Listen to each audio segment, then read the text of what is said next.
The Lord be with you. and with your spirit. A reading from the Holy Gospel according to Matthew. Glory to you, O Lord.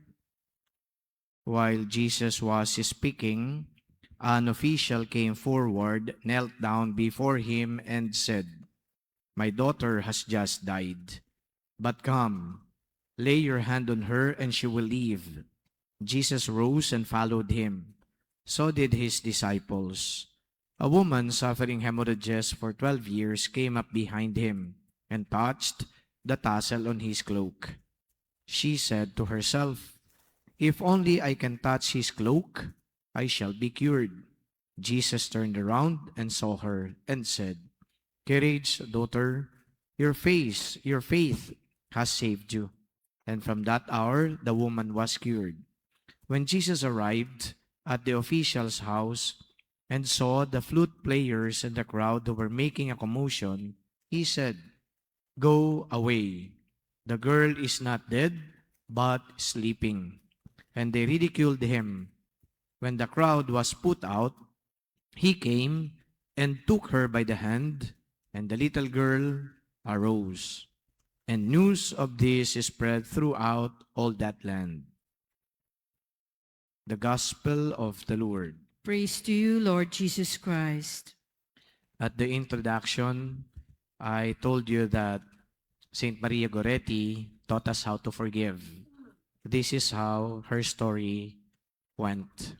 Saint Maria Goretti was 11 years old when the owner of the house where her family was staying took advances on her, sexual advances. Of course, Maria Goretti, even at that very early age, resisted the advances. But then again, the man at the age of 20 was so enraged, and so he stabbed Maria Goretti 14 times. But Maria Goretti temporarily survived and then named her attacker. But before she passed on, she mentioned the name of the attacker. And then the attacker was sentenced to almost 30 years in prison. And Maria Goretti was canonized along the way. So when that guy was actually sent out of prison after almost serving his sentence, this guy attended the canonization of Maria Goretti. At first, this guy was so actually grief-stricken and conscience-stricken that he could not forgive himself. And then, he couldn't believe that Maria Goretti would forgive him. But then again, in a dream, while he was still in prison, he saw this little girl, Maria Goretti, handing him a bouquet of flowers. But then, when these flowers already touched his hands, they decayed in his hands. And so it took it to mean that Maria Goretti was indeed forgiving him from the sins or sexual advances that he committed against her. And so therefore, the conversion of this guy happened. That's why I told you that during the canonization in 1950, he was there present together with the mother of Maria Goretti.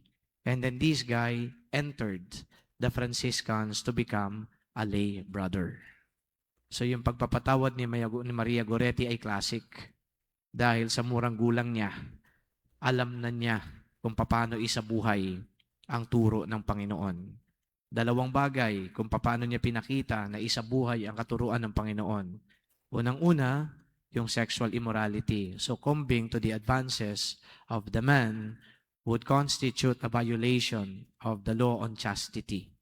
She was still young, unmarried, and yet she did not surrender herself to the advances of the man. Alam niya na mali. At sinabi niya mismo doon sa lalaki, while the guy was about to rape her, sabi niya, "It is a sin. It is a sin. Don't do that to me." 11 years old, alam kung anong kasalanan, alam kung paano manindigan, alam kung paano isa sa buhay, kung ano ang turo ng Diyos sa kanya. Pangalawa, na pagtuturo ng Diyos na natutunan niya at isinabuhay niya, yung pagpapatawad. At an early age, 11 years old, marunong magpatawad ang babaeng ito na si Maria Goretti. Kaya sabi ko, kung meron man dito na makapagbibigay sa atin ng inspirasyon sa pagsasabuhay ng mga pagtuturo ng ating Panginoon, isa yan si Maria Goretti. You know, yung dalawang bagay na ito, chastity and forgiveness, I think very rooted yan sa pagkatao natin bilang mga mananampalataya. And when I speak of rootedness sa pagkatao natin bilang mananampalataya, almost always, you know, sexual temptations are there right before our midst. Lagi para tayong dumadaan sa ganitong pagsubok. Parang andyan dyan lagi yung exposure, for example, sa porn, andyan dyan yung exposure, pati na rin sa mga, kahit mga Facebook page, kahit sa mga kwento sa television, it is always there. So succumbing to these temptations constitute a violation of that law on chastity. Whether we abuse ourselves, whether we abuse other people, sexually speaking, hindi tama dahil hindi yan umaayon sa turo ng Diyos.